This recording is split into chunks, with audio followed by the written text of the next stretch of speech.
Go. Oh, we started it? Yes. Oh, gee, okay. I think we can all admit there's a crisis in the world. The problem is we can't decide which crisis it is. Is it a crisis of imagination or is it a crisis of energy? I would suggest it's a crisis of biodiversity not coming into symbiotic coherence. And what we really need to do is we need to work in tandem with those organisms that we vilified for all of these decades, for all of these hundreds of years. That is, the smallest, most important organisms, the bacteria, and bring them into concert with our goals as human beings to create a better civilization. How do we do that? Well, now I have to do this drawing part. This is going to be like really awkward. I can't. I'm not a good artist. You have the perfect background. It all starts with your gut. You know, George Bush used to say, I go with my gut. Well, going with your gut may not be the worst thing in the world because your gut actually has all the bacteria that you need in order to make the biogas that's going to power your future and create the fertilizer that's going to grow the food that is going to work back into this ecological system that you want to create. So it all starts right here, or rather it starts here and then goes down here and then goes down to there. But either way you look at it, you contain everything you need in order to find a solution to the world's problems. So, what do you really need, for example? Well, it turns out that what you need is you need teeth. The invention of teeth was probably the most important innovation that evolution ever came up with, because prior to the invention of teeth, or jaws, it was impossible for organic material to be reduced in size so that the bacterial world, that is a nanotechnological world, could have access to them and turn them into the necessary recyclable materials that could create an ongoing system. And so somewhere around the Devonian or Silurian epochs, which is going back some 240 million years, at that point, teeth and jaws evolved in certain fish and created a cycle that allowed an explosion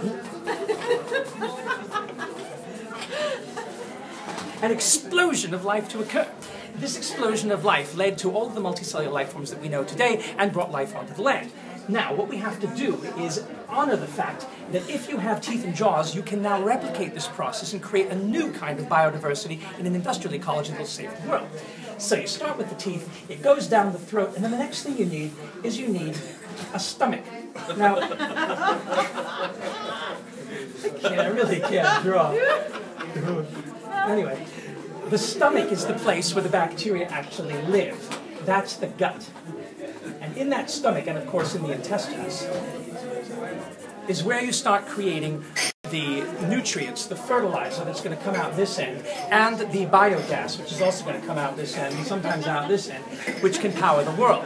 But you don't have to do it in an embarrassing fashion by actually creating a human being to do this. You can actually create an artificial system where you use a simple tank. Any tank, it can be made out of plastic, it can be made out of leather, whatever it is, made out of cement. And that tank serves as the stomach of the cow. And then you need a mouth of the cow and a throat to take the food waste that you put in into the stomach where it can digest because of the bacteria.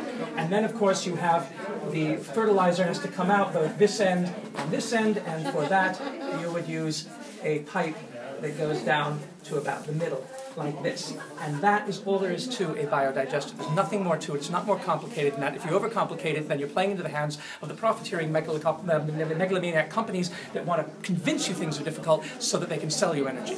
But in fact, you have everything you need if you have this metaphor of the throat. You do need teeth, and so the teeth can be in the form of a food grinder, which has teeth in it, and you put the food in there, and then the slurry goes into there, goes down, and then you create biogas, which comes out the top here through a little valve. That's it. That is a biogas digester. There's nothing more simple than that. Can you explain also the storage of the biogas? How do you use it then if you want to have a little storage for the kitchen? Right. Normally, what happens in this particular organism is the intestines begin to balloon out as the gas is being stored, making the person double over with pain, rush to the bathroom, and then makes a lot of noise as those gases are expelled. So what you need to do is create intestines. And those intestines can be in any form. Some people use an inner tube, and of course other people put a balloon on top.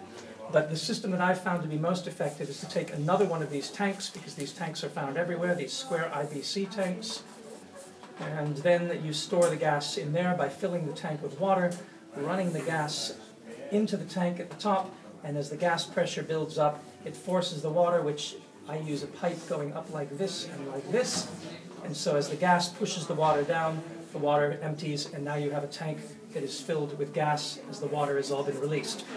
Next question. Wow. How do you get the gas out? Yes. You put water back into the tank. So what I tend to do is to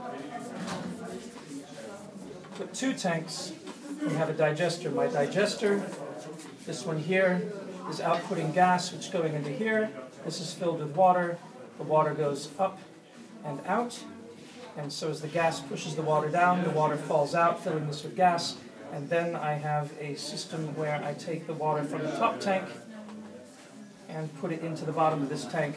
And when I open the valve here, the water goes down and pushes the gas out and off to the kitchen stove where I burn it. So now I've got this filled with water again, this is empty. And the next question is, how do you get more water into this tank? And there's several options. One is to use rainwater. Another is to use Gebrauchtwasser, or used water. Gray water can fill this tank. Another is to simply have this water be pumped up into this tank in a Kreislauf, so that every time gas pushes water out of this tank, it goes up to fill this, and when you use the water to push the gas out, you've filled this tank with water again, and it just goes over and over, but it takes an input of energy in the form of a pump in order to pump the water from here up to here. Fantastic. Do you need any safety measures, valves or anything to avoid explosions of that dangerous gas that you produce? Yes, this gas is so dangerous, so absolutely dangerous, that if you were to shoot a flaming arrow into this when it's filled with gas, what would happen is it would ignite where the penetration was, and it would go until the gas was used up. And so if you had children standing around putting their faces right where the gas was coming out, burning, they would get severe burns. So you don't want to have people shooting flaming arrows in this when there are children standing with their faces right next to it. You're absolutely right. It's a very dangerous, dangerous technology, which is why I build nuclear power plants on the weekend, because they're so much safer than biogas, which is terribly, terribly dangerous. There's no oxygen in this, so it can't explode. And if the fire lasted for a long time, if you penetrated it with a flaming sword, then the flame would melt the tank up here, which is plastic, which is filled with water, and it would be self-extinguishing. If the unlikely event that a terrorist came and injected oxygen into this tank and then lit it, it would blow up, yes, but what would happen is, since it's made of plastic, is the weak joints here, here, and here would rupture, and you would probably get fire that would again melt this, and then the water would fall and it would put itself out. So it's not like it's a metal bomb. There's no shrapnel that could happen. Right. How much cooking can you do with a system like this? Every 1,000 liters of gas on a single burner on a low flame, sort of normal cooking flame, lasts for 2 hours. Every 200 liters is then a fifth of that. And I can't do math, but I think that's 20 minutes. I can't do math. What's a fifth of 2 hours? A fifth of 2 hours, 25 or less. 25 or less. Yeah. So 25. 24. But you can estimate that at the proper temperature of 37 degrees Celsius, this digester should be able to fill this tank with gas.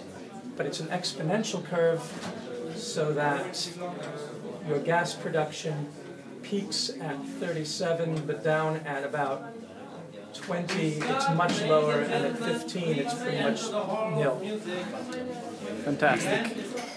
Any other questions? How much waste do I have in order to produce one full meal cooked? Yeah, thank you. Good question. 1 kilogram of waste equals 500 liters, or half a tank full of gas. What? So 2 kilograms is what you need to fill this entire thing. Thomas, 3 minutes old.